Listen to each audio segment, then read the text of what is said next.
Jack Barsky. He is a former KGB spy and author of Deep Undercover, My Secret Life and Tangled Allegiances as a KGB Spy in America. Jack, welcome back. Good to have you back on the program 2 nights in a row. Well, good to be back. So what do you make of this? Is she a spy, what we would call a spy? I would think so, albeit most likely an amateur, because I understand she communicated via Twitter and emails. A trained operator wouldn't do that. But you asked an interesting question a while ago. We said, how many of them are there? That's an excellent question, because there could be a lot. You got to understand one thing. If you are in this kind of an oligarchy that Russia is, if you are somebody, you are there. You are somebody because you're allowed to be somebody.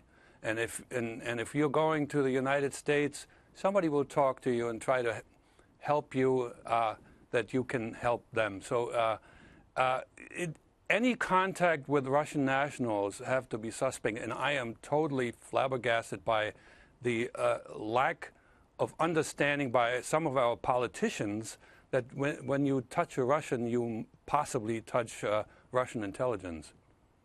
It's fascinating. I mean, from your own experience being here, compare what it was like for you and how you worked with how you see her working. You say that she's an amateur, and maybe she's somebody who's trying to move herself up the chain of command from Mother Russia. Explain how that works when you came.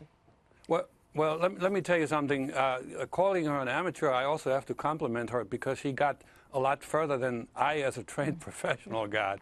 I mean, she made contact with a whole lot of people that are and would be of interest to Russia. I failed in that respect. I was trained extremely well. I was really undercover secret. She's playing the game, you know, around the, you know, there's a fine line between being a friend and being an influencer, trying to, you know, get close to somebody and eventually making that person an asset.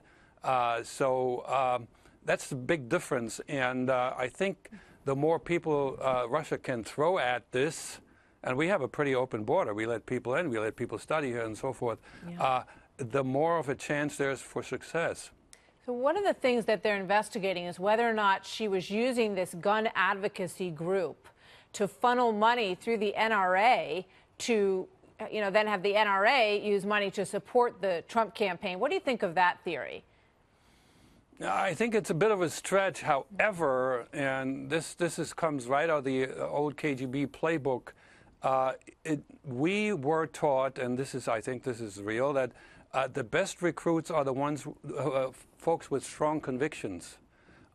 Even more so when people who are subject to ideological thinking, but strong convictions where you befriend people and you make believe that you have the same beliefs, and that way and this is called, in intelligence circles, called ultimately recruitment under false flag. I know you said that it almost brought you to tears yesterday when you watched the president, and you just said you think a lot of politicians don't get it when it comes to how this works. Would you put the president in that category? Unfortunately, yes. But it's not just the president. It's a lot of our lawmakers. This is my observation, that Americans are very trusting and very naive, unlike Europeans, who are always suspicious of their neighbors. This should not trickle up to the highest levels of government. We've got to be a little more careful. Jack Barsky, fascinating. Thank you very much. Good to have you here tonight, sir. You're welcome.